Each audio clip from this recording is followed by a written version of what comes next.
réalité virtuelle et décorporation. Réduire les répercussions psychologiques de la dissociation traumatique post-accident de la route. À ce propos, dans la littérature, on trouve plusieurs éléments qui nous éclairent à ce sujet. Notamment, dans l'étude européenne à grande échelle ESMED, on apprend que le troisième type d'événement potentiellement traumatique le plus rapporté par les participants est lié à une implication dans un accident de la route. Nous savons également que face à un événement traumatique, certains mécanismes de défense peuvent être mobilisés, notamment de sortir hors du corps. Nous pouvons donner l'exemple de la dissociation qui s'exprime par une fragmentation de la conscience, de la mémoire, de l'identité ou la perception de l'environnement, mais aussi des expériences de mort imminente qui constituent une adaptation psychosomatique à la peur d'une disparition imminente, mêlant deux réactions opposées, l'une renforçant l'état d'alerte, l'autre apaisant les émotions pouvant entraîner une désorganisation. En l'occurrence, des études mettent en avant que la dissociation est un facteur majeur dans le développement des symptômes de stress post-traumatique, tandis que les expériences de mort imminente, vécues comme transformantes, semblent avoir un effet protecteur face au développement des symptômes de stress post-traumatique. On apprend aussi que des recherches ont déjà utilisé la réalité virtuelle pour simuler des expériences de sortie hors du corps, comme des simili-dissociations et expériences de mort imminente spontanée. Ces études montrent que ce dispositif réduit l'anxiété existentielle et modifie les croyances sur la mort, qui sont le propre des répercussions psychologiques post-traumatiques. Contextuellement, nous savons que la thérapie d'exposition via la réalité virtuelle dans le traitement des symptômes post-traumatiques montre un potentiel thérapeutique prometteur.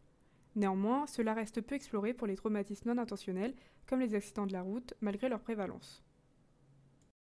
Ces informations nous ont amenés à vouloir vérifier dans quelles conditions l'utilisation de la thérapie d'exposition via la réalité virtuelle pour simuler des expériences de décorporation, telles que de simili-dissociation atténuée, permet de réduire les répercussions psychologiques associées à la dissociation traumatique chez des individus ayant vécu un accident de la route.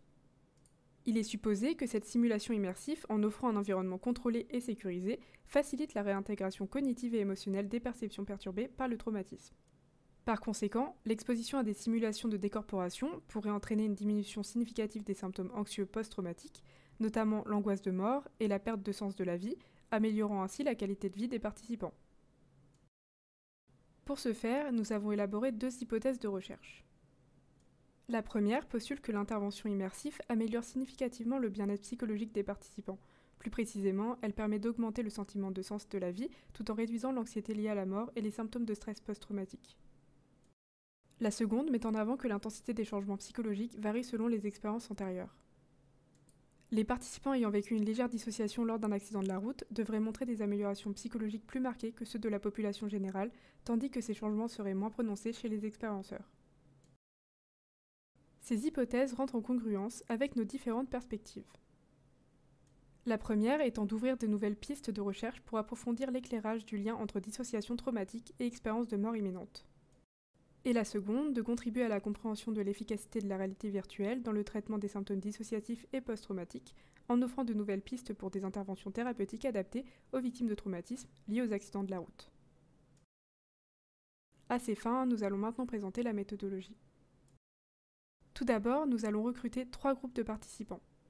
Le premier étant un groupe contrôle issu de la population générale. Ensuite, nous avons un groupe témoin constitué d'expérienceurs, c'est-à-dire des personnes ayant déjà vécu une expérience de mort imminente, puisque notre programme en réalité virtuelle est basé sur les codes de la décorporation de ces expériences. Ça nous permettra d'évaluer la qualité de notre simulation. Enfin, le troisième groupe correspond à la cible de notre étude, c'est-à-dire les victimes d'accidents de la route ayant vécu une légère dissociation. Au niveau de la collecte des données, les 3 groupes passeront par 3 phases. Durant la phase pré-intervention, les participants devront effectuer des tests d'évaluation, notamment de santé mentale globale, de symptômes de stress post-traumatique, de sens de la vie et des attitudes face à la mort. Puis, lors de la phase d'intervention, les sujets participeront à une simulation de simili-dissociation en réalité virtuelle dans des conditions contrôlées et sécurisées. Lors de la phase post-intervention, nous allons effectuer avec les participants un entretien microphénoménologique nous permettant de récolter des données qualitatives sur leur vécu. Puis, ils leur seront demandés de répéter les tests de la première phase afin qu'on puisse évaluer les changements tant bien comparativement entre les groupes que avant et après la simulation pour chaque participant. Ils leur seront demandés aussi de passer des items d'échelle évaluant le vécu de l'expérience de mort imminente et de l'immersion en réalité virtuelle afin que nous puissions évaluer notre simulation. Ce poster vous a été présenté par Pécule Sarah, étudiante en master de psychologie, encadrée par Monsieur Renaud Évrard.